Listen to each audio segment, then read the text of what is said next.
Good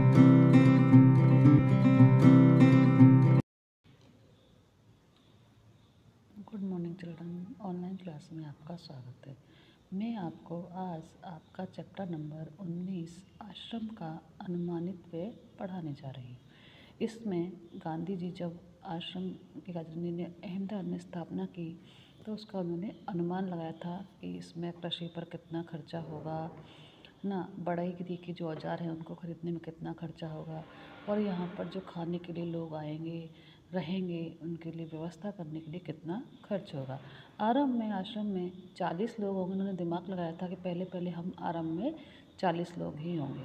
उस समय में इस संख्या में 50 हो जाने की संभावना है, यानी कि 10 लोग बढ़ जाने की संभावना है। हर महीने औसतन 10 अतिथियों के आने की संभावना है। इसमें 3 या 5 सब परिवार होंगे, इसलिए स्थान की व्यवस्था ऐसी होनी चाहिए कि परिवार वाले लोग अलग रह सकें और शेष एक साथ। इसको ध्यान में रखते हुए 3 रसोई घर की स्थापना होनी चाहिए। मकान कुल 50,000 वर्ग फुट क्षेत्रफल में बने हों तो सब लोगों के लायक जगह हो जाएगी। इसके अलावा 3,000 पुस्तकें होनी चाहिए। पुस्तकें रखने लायक पुस्तकालय हो, अलमारियाँ हों, ये सब होनी चाहिए।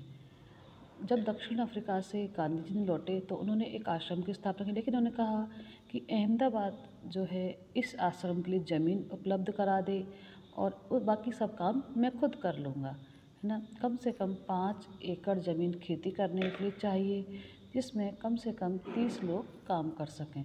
इतने खेती के औजार चाहिए, इनमें कुदालियों, फावड़ों, खुरपों की ज़रूरत होगी। बढ़ई गिरी के निम्नलिखित औजार भी होने चाहिए: 5 बड़े हथौड़े, 3 बसूले, 5 छोटी हथौड़ियाँ, 2 एरन, 3 बम, 10 छोटी बड़ी छेनियाँ, 4 रंदे, 1 सालनी, 4 केतियाँ, 4 छोटी बड़ी बेदियाँ। बच्चों, ये कुछ ऐसे औजार हैं जिनको तुमने नाम पहली बार सुना होगा, लेकिन ये सब औजार पुराने हैं, पुराने लोग उनको जानते हैं। आरी जो काटने वाली होती है, सड़ासियाँ जो होती हैं वो पकड़ने वाली होती हैं, 20 रतल कीलें ठोकने वाली छोटी बड़ी, 1 मोगरा लकड़ी का हथौड़ा। मोगरा कहते हैं, डंडे को भी कहते हैं, जो कपड़े धोने वाला होता है, और उसको लकड़ी का हथौड़ा होता है। मोची के औजार जो कॉबलर होता है उसके औजार। मेरे अनुमान से इन सब पर कुल 5 रुपये खर्चा, क्योंकि पहले गांधी जी कहते हैं इन पर इतने सारे चीज़ों पर कुल 5 रुपये खर्चा है। क्यों कि गांधी ने रसोई से कहा है कि पहला ज़माना बहुत सस्ता था, रसोई के लिए आवश्यक सामान पर 150 रुपये खर्चा आएगा ना।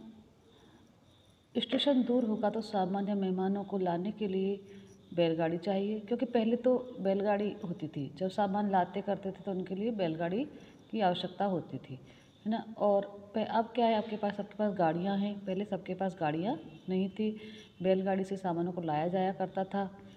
तो खाने का खर्च 10 रुपये मासिक प्रति व्यक्ति लगाता हूँ। मैं नहीं समझता कि हम खर्च पहले वर्ष में निकाल सकेंगे। वर्ष में औसतन 50 लोगों का खर्च 6,000 रुपये आएगा। मुझे मालूम हुआ है कि प्रमुख लोगों की इच्छा है कि अहमदाबाद में यह प्रयोग 1 वर्ष तक किया जाए। यदि ऐसा हो तो अहमदाबाद को ऊपर बताया गया सब खर्च उठाना चाहिए।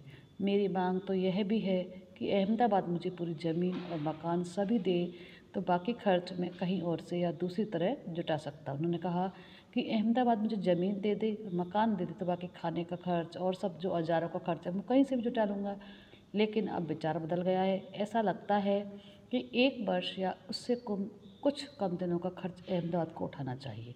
यदि अहमदाबाद 1 वर्ष के खर्च का बोझ उठाने के लिए तैयार ना हो तो ऊपर बताए गए खाने के खर्च का इंतजाम तो मैं कर सकता हूँ, चूँकि मैंने खर्च का ये अनुमान जल्दी में तैयार किया है। इसलिए संभव है कि कुछ मदें इससे छूट गई हों, कुछ चीज़ें छूट गई हों। इसके अतिरिक्त खाने के खर्च के सिवा मुझे स्थानीय स्थितियों की जानकारी नहीं है, इसलिए मेरे अनुमान में कुछ भूलें भी हो सकती हैं। गांधी जी कहते हैं अहमदाबाद में स्थापित आश्रम का संविधान स्वयं गांधी जी ने तैयार किया था।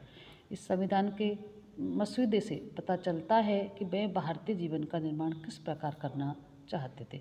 उन्होंने कहा है यदि अहमदाबाद सब खर्च उठाए तो विभिन्न मदों में खर्च किस तरह से होगा: किराया, बंगला, खेत की ज़मीन, किताबों की अलमारियों का खर्च, बढ़ई के औजार, मोची के औजार। गांधी जी के आश्रम में जो रहने वाले लोग थे वो खेती भी करते थे, वो मोची का काम भी करते थे, वो बढ़ई का काम भी करते थे, क्योंकि उनको गांधी जी अपने ऊपर निर्भर होना सिखाते थे।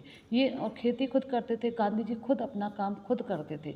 गांधी जब अपनी रसोई का काम बर्तन खुद मांजते थे, बड़े बड़े भगोने होते थे उनको रसोई बनाने वाले, उनको खुद साफ करते थे। इस तरह इन्होंने बताया है 4 पतीले, यानी 40-50 आदमियों के खाने के लिए सामान के लिए क्या क्या आवश्यकता थी।